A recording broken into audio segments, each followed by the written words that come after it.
Good afternoon. It's Monday, the 2nd of July 2018. About 3:30 in the afternoon. Let me get my coffee. So, the subject of today's methical ethics. Right, what started this? And I will put a link in the description. But it turns out, I was quite surprised that they are ready for human testing of a HIV vaccine. So I sent this link to my friend Joe, and to see what his response were. And on Sunday night, last night, we were talking about it. Now, vaccines. When I hear vaccines, I think automatically preventative. Measles, rubella, mumps, tetanus, etc. So I was sort of saying, human trials, will they be giving people the vaccine and asking for volunteers to be infected with the HIV virus to see if it takes hold or what? I mean, I think the success rate is something like between 30 and 40% in animal testing. Anyway, Joe was sort of explaining to me that in these sort of studies, they vaccinate people and see later on, in a few years' time, if they've developed HIV from the demographics, they know what sort of proportion. It gets all complicated.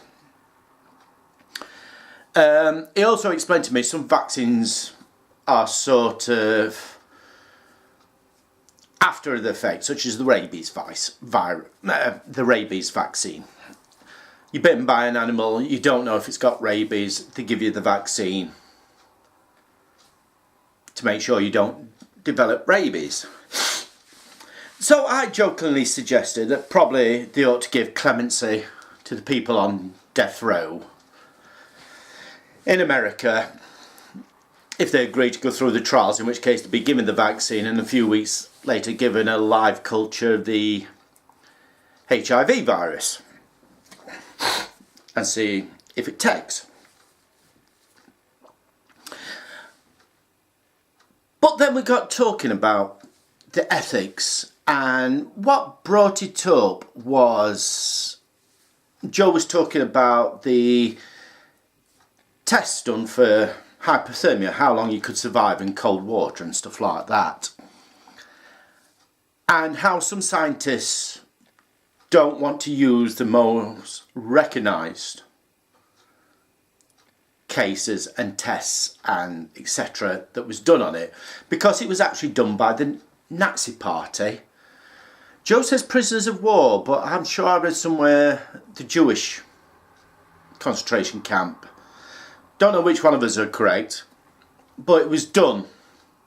It wasn't done voluntarily, it was forced. And he was sort of saying that some researchers don't want to use that sort of research because it was done by the Nazi Party. Now, first off, no. The Nazi Party, despicable people. But the one thing about the Nazi Party, they were brilliant record keepers. So this research was actually quite valid research. Probably kept real good documentation, etc. So therefore, how do we go in a modern society when it comes to things like this? And I sort of said to Joe, probably we should be using that research, even though it was done under very evil, dubious ways, and making some good out of it. I'll give you a hypothetical case. The Ebola virus. Very nasty virus. Africa I think parts of Asia, around that area, kills thousands, maybe millions of years. Now, let's say a researcher looking through some documents of the Third Reich found out through testing on Jewish prisoners of war, concentration camp inmates and prisoners of war, they had developed a vaccine for Ebola that would eradicate Ebola off the face of the earth. Nobody would catch it, therefore it would disappear. It's quite nice of us in the developed country that never sees this disease to say, no, we cannot use that research, we cannot use that data, we cannot use anything of that because it was gathered by the Nazi Party. Therefore we would have to do his own research, his own breaking down of the nucleus and the molecules to see how it works to develop a vaccine. That's quite easy for us in the developed world to say that. You say that to somebody in Africa where a quarter of the village is down with Ebola. How do you tell somebody like that, oh, we know there's a vaccine out there, but we cannot develop it, we cannot produce it because it was developed by the Nazi Party. They're not going to bother who developed it. They're only going to bother that they get the vaccine so they don't die. And Ebola is one of these diseases that's 99% guaranteed to kill you. I would say 99%. Probably some of the medical professionals out there would disagree with me. As I understand it, cause hemorrhagic bleeding, basically bleeding from every orifice in the body. It's supposed to be a very nasty death. But yeah, would we turn round with something like that that could wipe a deadly disease off the world, face of the earth? All because it was developed by an evil regime, the Nazi Party. These are the sort of things that you start in medical ethics, as I sort of gather, I'm not a doctor, begin to blur the lines. So is it a case that we should be taking this research and making some good out of it?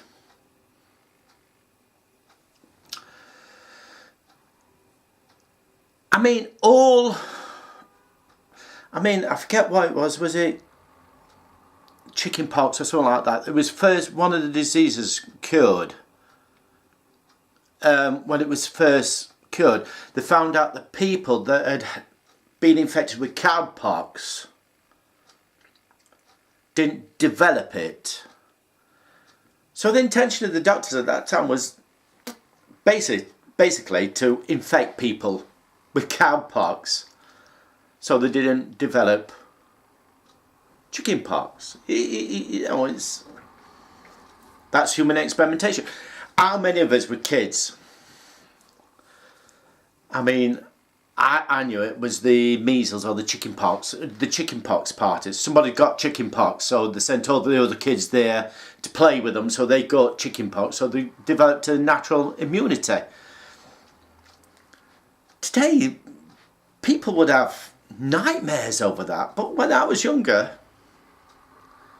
that's how we did it. Yeah, the kids stood there for scratching, that horrible pink calamine lotion used to be rubbed on your skin, so you look like a I can't remember what I looked like, but it would have been practically pink all over type of thing. But parents used to do that. Say some parents now, oh, so-and-so's got chickenpox down across there, why don't you send the kids to play with them so they catch it? They'd be horrified. But it was a natural thing to build up the immunity.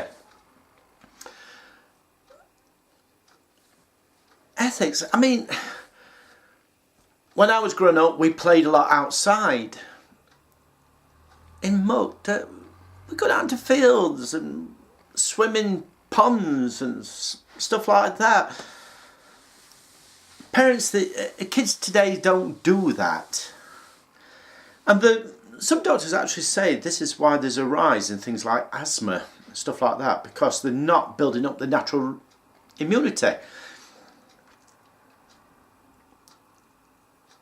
Medical ethics tell people, parents, keep kids safe. But then again, shouldn't medical ethics turn back and say, actually get your kids dirty so they build up this natural immunity? But no, it was quite interesting discussion, should we use the research done by an evil regime for the greater good? And there are scientists out there that do say, no, we shouldn't do it. And in some respects, I can see the argument. It was a small proportion of the population. It was from one genetic background. The conditions they were kept in, they weren't healthy, they were starved. It didn't like what we would class a healthy human being now. But then again, is the research still valid enough to use as a baseline? I says if you found it in one of their documents, the formula for a vaccine for Ebola, would you turn around and say, no, we're not producing this because it was produced under the Nazi Party, or would you actually produce it?